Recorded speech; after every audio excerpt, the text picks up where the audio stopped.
Hey YouTube, it's Yana Kimba.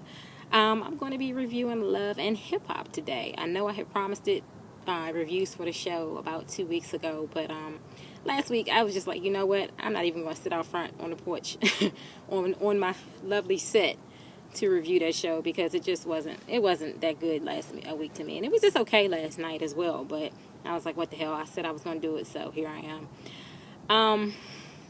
Yeah. Okay, so the show starts out with Jim Jones and Jules Santana, his buddy, at the Audi dealership. And I want to make a note to all that that Audi he drove off with is the one I absolutely would love to. That's my dream car. White, black, purple, I don't care what color it is. I'll take it.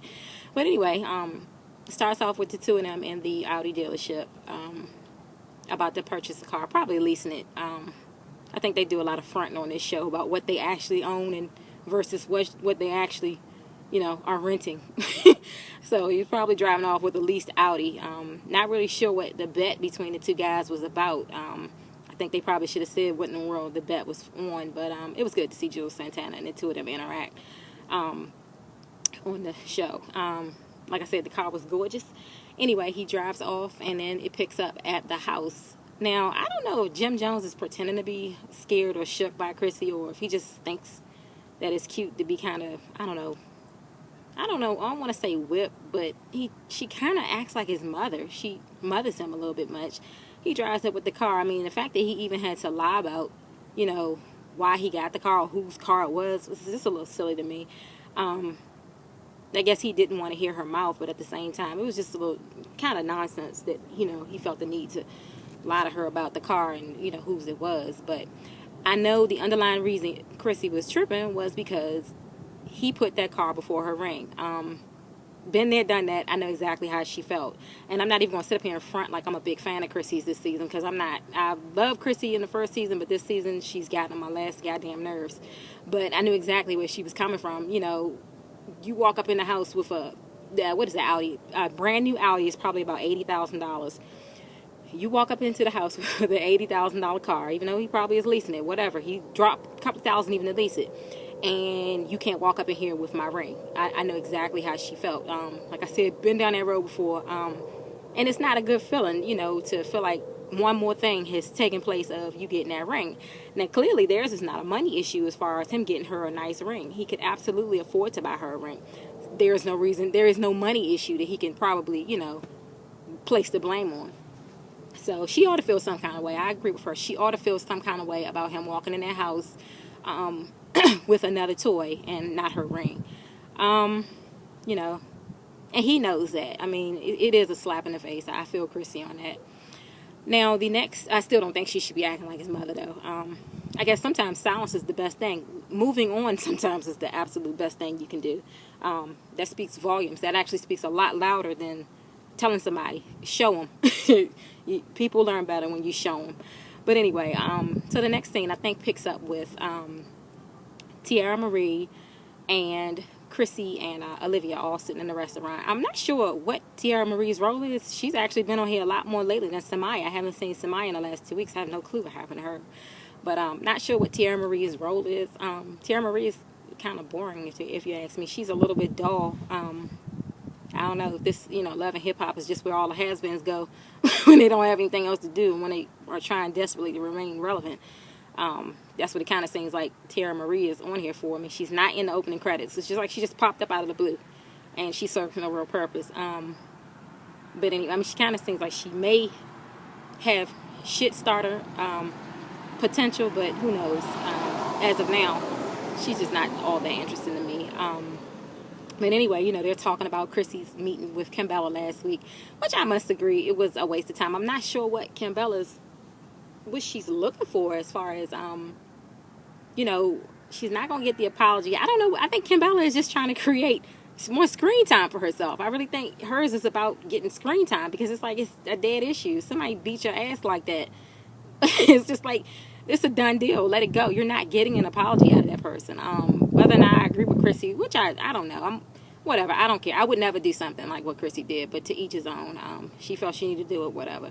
But, so yeah, the ladies are in the restaurant talking about, the fight. And I have to say that the little t-shirt that Chrissy wore last week, the Jesus Saves t-shirt, was really cute.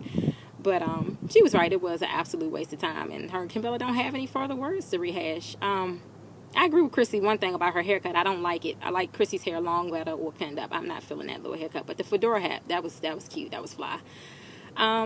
What's another scene? Another scene, I know I'm probably going out of order here, but another scene was with Tiara Marie and Olivia at the restaurant discussing Emily going back with Fabulous.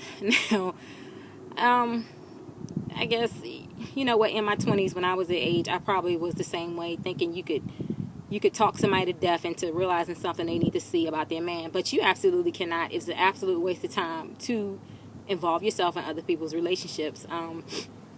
At the end of the day, the average woman is going to do what she wants to do, and she's going to stay in a situation that makes her the most comfortable.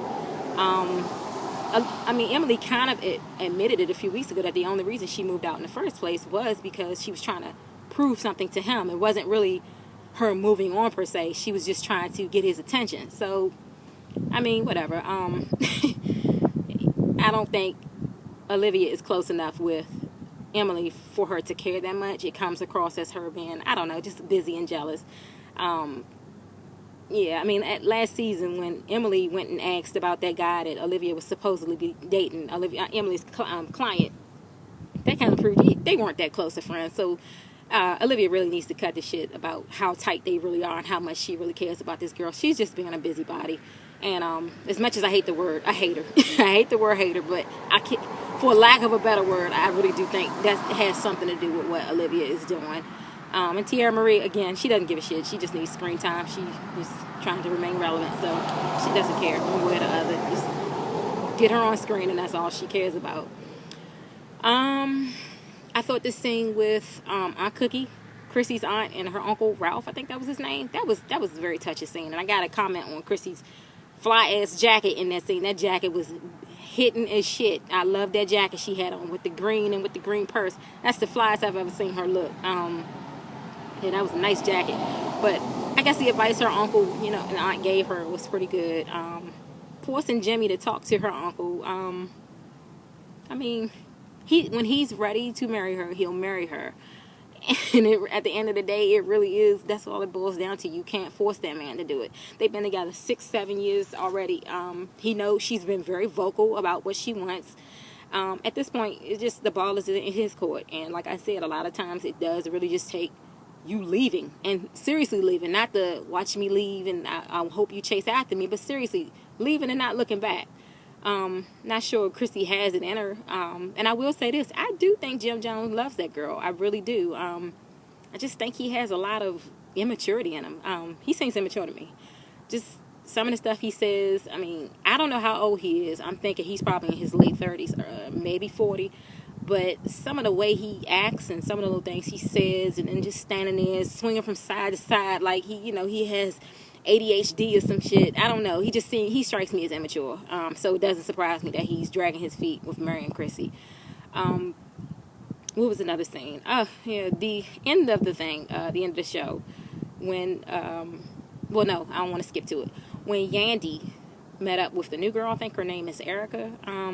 Erika, at first, when she walked in, she came off as bright and kind of refreshing and just interesting, maybe. She walked in with the child with Bella and all of that shit. And I'm like, okay, well, she might be somebody interesting. But then it kind of went for the worst, with the scene at the end. But I'll get to that. And I don't want to skip over the part about when Yandy and Rich Dollars met up. I don't know. I think Yandy really does want to say more about Olivia. I think she's being kind. I think Yandy knows that Olivia is a has-been and Olivia's career is most likely over. I just think Yandy doesn't want to say it. I think she would probably, and she probably is saying it behind, off screen, but she's probably just trying to be nice. But, I mean, Olivia has had more chances at comebacks than the average person has. You can't make us like you, Olivia. you can't. I'll be honest with you. I actually liked Olivia before I saw her on TV. Her on screen is what's actually turning me off from her. I don't like her now that I see her on TV. Like, I didn't know her at first, so I would have been more inclined to buy something from her based off just her music. But her personality is very, very off-putting, if you ask me. I don't like how she dissed Samaya. And what's funny is, last season I didn't like Samaya, but something about Samaya this season, she's kind of grown on me. I'm not going to sit up here and say I think she has talent or anything, but between the two, if I were to buy somebody's music or anything, I would buy Samaya's over Olivia, just based on the fact that I don't like Olivia's personality. I just don't. You know, she seems kind of bitchy and whiny and just negative, and thinking that, you know, just because people don't like her, it's something with us. I don't know. And they keep saying you need to reach. She needs to reach into herself and pull out, show her fans who she is. I don't know if she has that in her, because she just doesn't seem endearing. That's the word I want to use. She's not endearing, whereas I think Samaya is actually rather endearing. Her hustle, just a lot of stuff about her flaws. You know, it's like Olivia doesn't really want us to see her flaws, and that little storyline with her mother and all that shit, that seems contrived and just forced. That's not her actually showing us anything with her. It's like she's almost reaching for one little thing that, you know, she doesn't mind exposing, and that's not going to do it. But I do think Olivia can sing. I don't like her personality or what she's displaying on screen. She just, I don't. I liked her last season. Just like I liked Chrissy last season. Maybe I liked everybody better when the show was shorter. When the show was only a half hour last season, you know, it showed less of their shit, if you ask me. But anyway, the fight at the end, when Yandy brought Erika to Kimbella and Tiara's little meet and greet. I don't know what the hell that was. I don't know what they were out there for. I can't remember what they were out there for. Yandy doesn't bother me. I know I've seen a lot of, like, the blogs online. A lot of people don't like Yandy, but Yandy doesn't bother me. She's cute and fun, and just she doesn't really bother me. I don't, yeah, yet. It's always room. She doesn't bother me yet, I'll put it that way. I'm not sure why she brought the girl Erika. I mean, Erika just... thirsty is the only word I can think of. I mean, she's so damn pressed for attention. It's like she just immediately came out there and started jumping in Kimbella's shit. I mean, for no apparent reason. Kimbella didn't egg that on. She didn't instigate anything. It was just stupid to me. The way she did it, it didn't make me like her. It made me, you know, just look at her as somebody else who's pressed for screen time and who's pressed to become relevant by means of, you know, doing some shady shit. So I don't like her automatically unless she can, you know, bring herself back next week and do something, you know, a little bit better. I'm not feeling Erika at all. She's too damn skinny. She looks sick. And what's funny is, in looking at her face, she looks fine, but looking at her body, she looks sick. I can't imagine she was in anybody's video that damn skinny. There's nothing attractive about her being that damn skinny. You know, where Kimbella, it looks healthy, a healthy, attractive size, but Erika just, I don't, the whole thing was silly to me. And then, you know, with Kimbella throwing the glass at her, I don't know, it just, I was sitting there like, watching the whole thing. It didn't, you're like, oh, you know, it didn't do any of that. It just was like, oh, another fight, another made up fight or whatever. I mean, and then for the girl, Erika, to get upset when, you know, she gets hit and they start fighting and pulling and scratching, and the whole fight was just stupid. It was just like they were laying there pulling each other's hair. It was just a dumb fight. For her to get upset and call the police, just one more thing, it was stupid.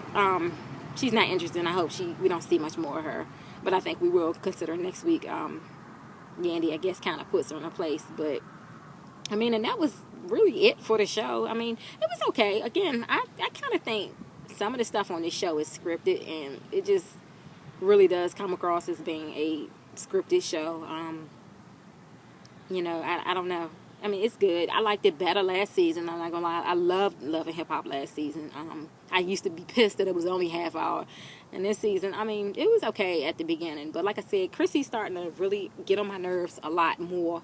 I think she's more bitchy than she needs to be with everybody. She has a problem with everybody. And it's starting to get old, you know. Beefing with his mother, beefing with him, beefing with his friends, beefing with Yandy, beefing with Kimbella. It's like, you know what, after a while, you got to kind of look within to see what the hell's wrong with me that I don't get along with any goddamn body unless they're seeing my way of thinking. But, you know, anyway, I see my 15 minutes is getting nigh because last week YouTube only let me upload 15 minutes worth of showing, so I'm about to wrap this up. Anyway, I'll be back next week with my review of episode, I think we're going into episode 8 next week, episode 8. So until then, ta-ta YouTube. See you next week.